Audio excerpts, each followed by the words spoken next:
Welcome to my YouTube channel Suresh vlog YouTube च्यानलमा तपाईहरुलाई स्वागत छ। तपाईहरु देख्दै हुनुहुन्छ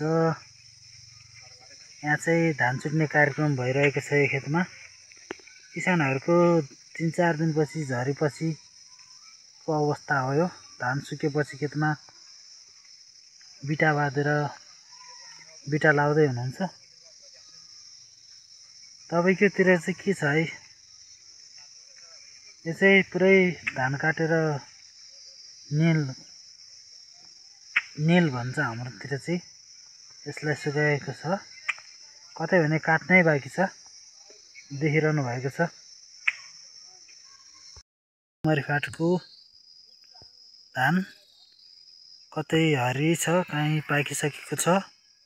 यो चाहिँ काट्नलाई बाँकी धान हो। कतै काटिसकेर यहाँ बिटा लाएर ठिक भइसकेको छ हैन गाइज।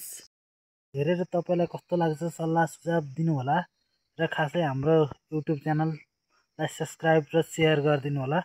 धन्यवाद।